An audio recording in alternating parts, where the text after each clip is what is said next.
Hey everybody, this is Skater0. I'm going to be covering the digital to analog converter today, which if you haven't seen the introductory video, I explained sort of how it works, what you might be able to use it for. So this is going to be a little bit more in depth, and if you haven't seen the ADC, which is the analog to digital converter, which I showed in the previous video, that might help you out. They're sort of similar, so if you don't get one, maybe watch the other video, you might understand sort of what they do. So what the digital to analog converter does is it takes a digital input which has bits. So this is a 2-bit, meaning you've got 1 bit here and 1 bit here, and these have 2 possible states. So it's digital, meaning it's 0 or 1. This is a 1, that's a 0, that's a 0, that's a 1. So I can make numbers up to 0, 1, 2, or 3 based on how I flip these levers. And the way that works is this is a 0, that's a 0. So I'd say 0 times 2 plus 0 times 1. So this binary number is 0. So the digital representation of 0 is 0, 0. And the analog version of that is an off. This is the output. So that's off. So it's 0. If I flip this on, my new binary number is now 0, 1, which is 0 times 2 plus 1 times 1, which is 1. And this analog output has a strength of 1. Which is shown in this little bar graph here. So that has a strength of 1. It lights up only 1 square because that's it. That's the end of the signal strength. So if I then flip on 2, this is a 1, 0 binary number. So it's 1 times 2 plus 0 times 1 is 2. This analog value is the converted version, and that is a strength of 2. So that's the bar graph is 2. And if I flip the last one on, that is 1 times 2 plus 1 times 1. Gives me a value of 3, so that analog value is 3, and the bar graph is fill.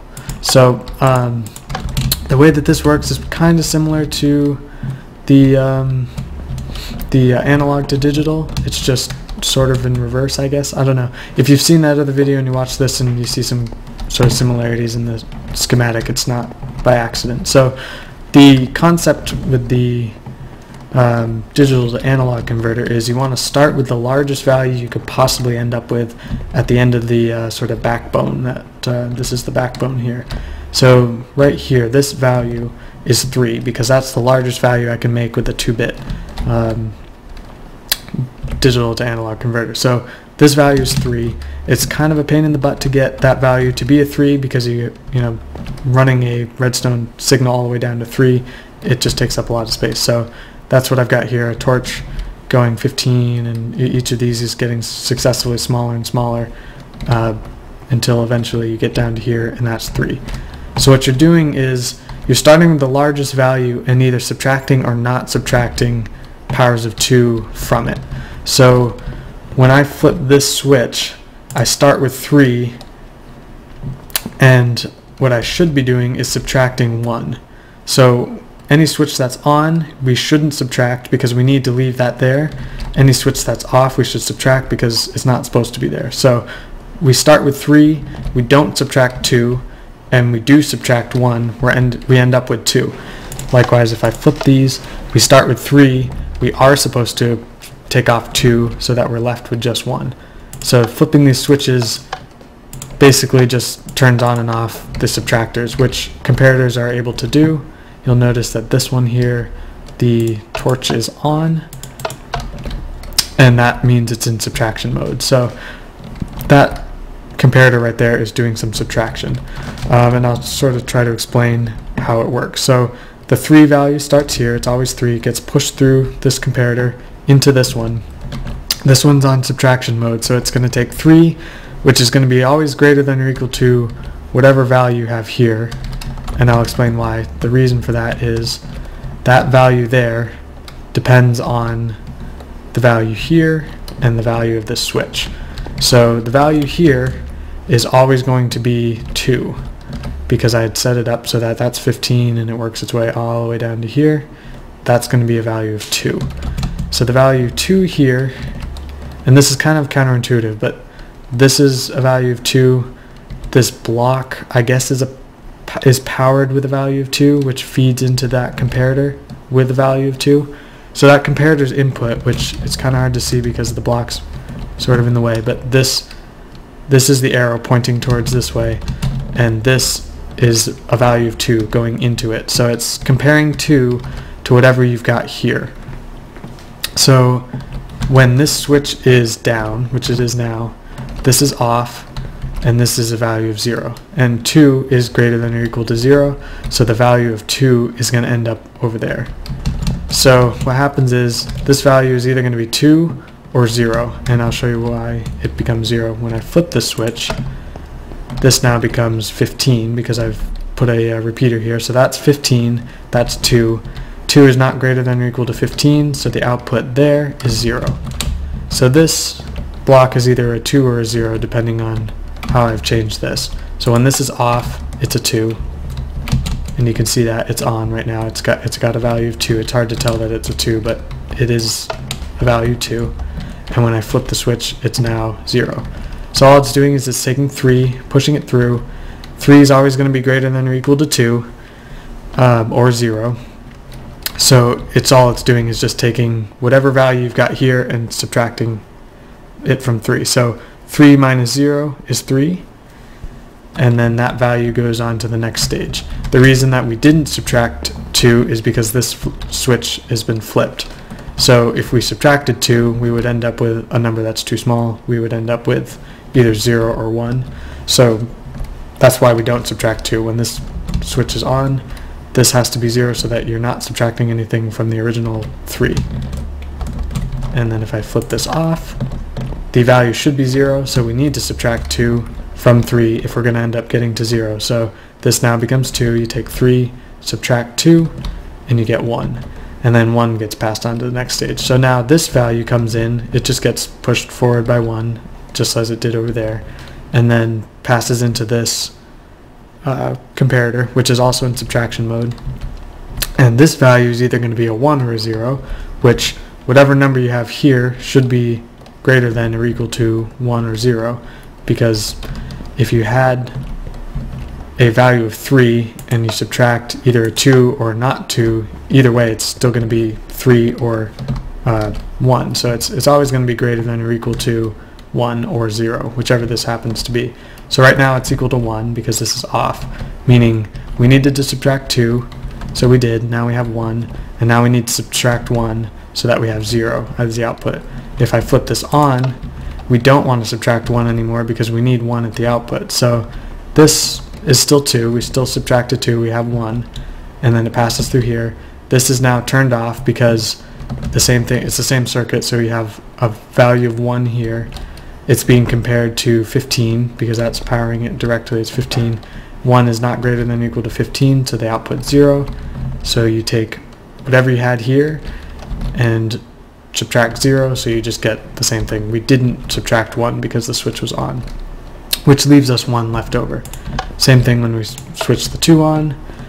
This becomes 0. We don't want to subtract 2, so we're ended up with, we take 3, we don't subtract 2, but we do subtract 1, and we end up with 2.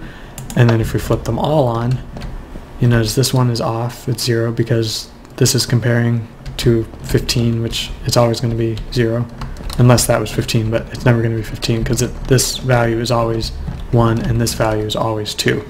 So these 2 in here are 0, and 3 just goes through without getting subtracted at all, comes out here as 3. So that's how the 2-bit DAC works. And the 4-bit version, just like the ADC, same idea, you just have 4 bits, meaning you can make numbers all the way up to 15. So if I flip on the 1, I get 1. If I flip on 2, I get 3. So now I have 1 times 2 plus 1 times 1 plus 0 times 4 plus 0 times 8. If I flip them all on, I have 1 times 8 plus 1 times 4 plus 1 times 2 plus 1 times 1 gives me 15. So the value of the redstone that's coming out is 15 because it was able to come all the way out this way. And that gives me the total value. If I wanted something in between, like say 13, I would say, okay, well 13, just like in the ADC, you sort of have to figure out, I've got this number 13 in my head, 8, I compare 13 to 8, I say, okay, well 13 is greater than 8, so I've got to turn that one on. I subtract now, and I say, okay, well I've got 5 left, so I need to do a 4. I compare 5 to 4, I say, well 5 is greater than or equal to 4, so now I've got 8 and 4, that's 12, I don't want to add a 2 because the remainder right now, if I take 8 and 4, subtract it from 13, I've got 1 left over. That would make it too big, so I'm going to go to 1. And that's basically what the ADC was doing, taking a number like 13 and converting it into, you know, ups and downs or ons and offs or whatever. But yeah, so that converts a number to 13. And if you look up here, this value is, well, the bar is up to 13, so the value of this redstone is 13. And the way that this works is the same idea. So actually I'll just leave it on 13 so that you can see we start with, instead of 3 now, we're starting with 15 because that's the largest value that we can get out of a 4-bit is 15. We're starting with the largest value, which we create using a torch, just a regular torch. And this is the backbone, which is a longer backbone, but it's the same idea.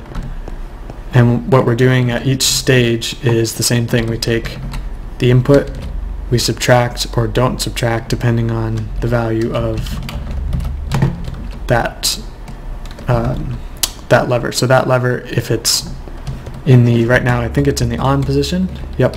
So what we're saying is we don't want to subtract 8 because that would make our number too small. So we go up into here, this gets repeated and shoved into this comparator, and that comparator is being fed a value of 8, and it says, well, okay, well 15 is, 8's not greater than or equal to 15, so the output's going to be 0, meaning don't subtract, 15 minus 0 is 15, don't subtract 8. If I go and flip the switch, this value is now 8. So we're taking 15 minus 8 and passing that through onto the next stage. This just passes it through. And likewise, we have a value 4 here. So 8, we subtract it off, and here we're not subtracting 4. We pass it through. Here we are subtracting 2, and here we are not subtracting 1. So all in all, you throw however many levers you need to, and the output here is going to be the maximum value minus whatever levers are in the off position. So the maximum value is 15. When I flip this off, it's saying I've got the maximum value 15 but not the 2. So subtract off the 2, which is this value here. The rest are all zeros, and it just takes that backbone, subtracts off whatever you need to. And this is now the analog version of the digital number that you have here. And I think it was Dinnerbone that actually released a screenshot of this, but I think he was using pistons. I kind of like just sort of solid state devices in the sense that you don't have any moving parts, or, I mean, Redstone's still a little bit glitchy, but I feel like I'd trust this a lot more than moving pistons around and stuff like that. And it's also a lot more quiet. It's just flipping levers, and you don't have all the piston noise, which if you like, then you can use the piston version. But yeah, you also don't have to do what I did here and make all the switches here, because you can see that I've just dragged all these redstone wires out. So you could actually have the switches located here, here, here, and there to make it a little bit more compact. But that's about it for the digital to analog converter. If you haven't seen the analog to digital counterpart to this, I've showed that in another video. You can go check that out. If you haven't seen the sort of introductory video where I just explain all the kind of neat things you can do with the new blocks, so you should go check that out, and I'll see you later.